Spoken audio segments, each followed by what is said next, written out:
साम्राज्य, सामान्यांचा असामान्य.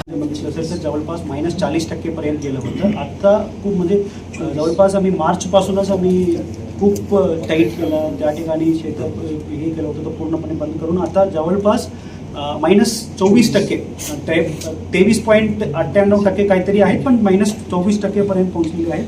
आणि जुलैपासून सोलापूरमध्ये तर माझा अपेक्षा तुम्हाला सर्वांना माहिती असेल की पाऊसचा परिणाम चांगला होऊन जाईल.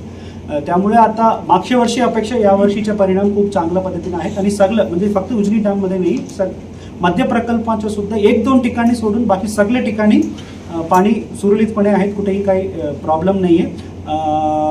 जुलैमध्ये ॲज युजुअल पाऊस सुरू झाला तर कोणतेही प्रॉब्लेम आम्हाला येणार नाही.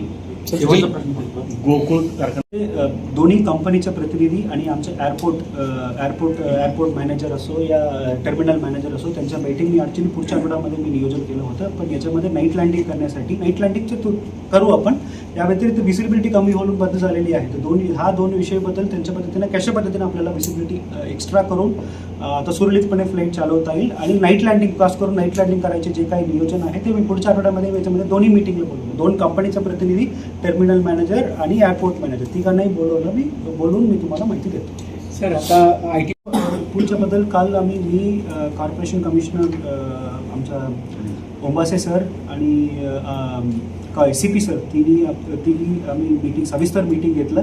ऑलमोस्ट तुम्हाला मी इतकी सांगू शकतो की ऑलमोस्ट विषय अंतिम टप्प्यावर आणलेली आहेत. काल मीटिंगमध्ये जे काही बॉटलनेक्स होतं आमच्या ज्या ठिकाणी काय फाईल्स अडकलं होतं याच्यामध्ये आम्ही प्रत्येक डिपार्टमेंटमार्फत आणि प्रत्येक डिपार्टमेंटला सूचना देऊन लवकरात लवकर काढायचे आम्ही मोकळा करायचे विषय झालेले आणि जे काही विषय अडकलं होतं सर्व विषयावर आम्ही मार्ग काढलेले आहेत. आता शेवटच्या टप्प्यावर आहेत. आता लवकरात लवकर याच्यामध्ये सगळा विषय क्लिअर करून आम्ही पुढे जाऊ.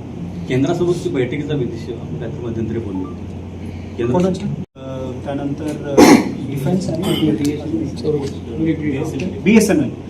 काल आमच्या मीटिंगमध्ये असं म्हणजे ठरवलं नाही आहे, पण असं लक्षात आलं आहे की याच्यामध्ये काही मीटिंगची गरज नाही आहे. आमच्या स्तरावर या महाराष्ट्राच्या स्तरावर सॉल्व्ह होण्यासारखीच विषय होईल. याच्यामध्ये सगळं नक्की मी लोकप्रतिनिधीचं पण आपल्याला मदत घ्यावं लागेल. आता हे मीटिंग संपल्यानंतर निवडणूक संपल्यानंतर आता मी सांगितल्याप्रमाणे अंतिम टप्प्यावर आणलेली आहे. आणि ज्या फाईल ज्या डिपार्टमेंटमध्ये अडकलं होतं याच्यामध्ये मोकळा करायचे सुद्धा नियोजन आम्ही केलेली आहेत. आता निवडणूक संपल्यानंतर सगळ्या लोकप्रतिनिधीच्या मदत घेऊन आम्ही म्हणजे 3 महिने तुमचं भूसंपादन पूर्ण होतं. भूसंपादन तर ऑलरेडी सांगितलं. ठीक आहे, आता 2 पद्धतीनं भूसंपादन आहे. एक खाजगी जमीनचं भूसंपादन, याच्यामध्ये ऑलरेडी 7 कोटीचे ऑलरेडी भूसंपादन झालेली आहे, पैसे सुद्धा गेलेले आहेत. आता फक्त 2 सेक्शनच्या भूसंपादन राहिलेली आहे. तो सुद्धा आता आम्ही इथे मान्यता देऊन डिव्हिजनल कमिशनर सरांना डिव्हिजनल कमिशनर मॅडमला आम्ही पाठवणार आहोत. तो सुद्धा विषय क्लिअर होऊन जाईल. आता राहिला विषय केंद्र सरकार आणि राज्य सरकारचे विषय. हा केंद्र सरकार राज्य सरकारच्या विषयीमध्ये तुम्हाला माहिती आहे केंद्र सरकारचं जवळपास सगळे डिपार्टमेंटचे NOC प्राप्त झालेली आहे. फक्त फॉरेस्ट डिपार्टमेंट सोडून सगळे डिपार्टमेंटचं झालं, फक्त फॉरेस्ट डिपार्टमेंटच्या पेंडिंग आहे. तो सुद्धा कसे करायचे काय करायचे तो आम्ही काल डिस्कस केलेले आहे. तशा पद्धतीनं आता कमिशनर सरांच्या मार्फत पत्रव्यवहार चालू होऊन जाईल.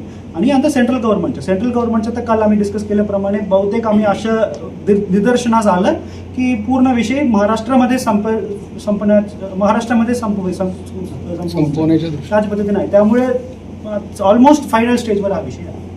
महत्त्वाचा विषय एक तुम्ही म्हटल्याप्रमाणे डबल डिजिटमध्ये पाणीतून बुडून होण्याच्या मृत्यूची संख्या पण डबल डिजिटमध्ये असं आहे. मागच्या वेळी माझं माहितीप्रमाणे डबल डिजिट नव्हतं, 7 ते 8 लोकांचा मृत्यू झाला होता. पण तरीसुद्धा विषय गंभीर आहे. त्याच्यामध्ये नॉर्मली आम्ही काय करतो, एक टीम तयार करतो, रेस्क्युअर्सची टीम करतो. तो कालावधीपर्यंत आम्ही लावतो. 8 तासाच्या ड्युटी देऊन हे पूर्ण दोन्ही ठिकाणी नदीच्या ह्या अलीकडे आणि पलीकडे दोन्ही ठिकाणी आम्ही असं करायला प्रयत्न करतो. या व्यतिरिक्त यावेळी आम्ही स्पीड बोट पण वापरायला आम्ही प्रयत्न करत आहे, जेणेकरून रेस्क्यू लवकरात लवकर होईल.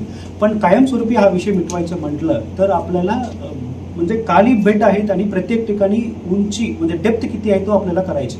तो लिडार स्कॅनच्या IIT बॉम्बेच्याकडून आम्ही ह्या वारीमध्ये तर होणार नाही, पण पुढच्या वारीच्या अगोदर ॲटलिस्ट वारी संपल्यानंतर म्हणजे आमचं जुना दगडी पूल आहे तिथून माझ्या माहितीप्रमाणे विष्णुपद मंदिर त्या दोन्ही ठिकाणच्या जो सरफेस बेड कसे आहेत, डेप्थ किती आहेत, तो पूर्णपणे आपल्याला IIT बॉम्बेचे एक लीडर टेक्नॉलॉजी आहे. दोन्ही टेक्नॉलॉजी आपण मॅप करून घेतलं तर डेंजरस एरिया आपल्याला मॅप करता येईल.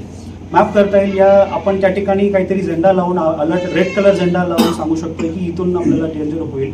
तो बेड मॅपिंग करणं याच्यामध्ये खूप महत्त्वाचं आहे. याच्यामध्ये टेक्नॉलॉजी आयडेंटिफाय पण झालेली आहे. आता वारीच्या अगोदर मी पूर्णपणे प्रयत्न करतो, असेल तर लवकरात लवकर हे बेड मॅपिंग केलं तर कायमस्वरूपी हा विषय मिटेल. सेफ झोन आणि डेंजर झोन हे जर त्यांना इंडिकेट केलं तर प्रत्येक तुम्ही फॉरेनमध्ये बघितलं तर 3 पद्धतीने झोन असतात, ग्रीन, येलो, रेड. ग्रीनमध्ये कोणीही जाऊ शकतं, वयस्कर असो या कोणी जाऊ शकतं. येल्लोमध्ये फक्त स्विमिंग माहिती असलेले लोक जाऊ शकतात. रेडमध्ये कोणी जाऊ शकत नाही. असं जुना दगडी पूल पासून विष्णुपद मंदिरपर्यंत असलेले झोनाचं आम्ही पूर्णपणे मॅपिंग करून घेऊ लवकर.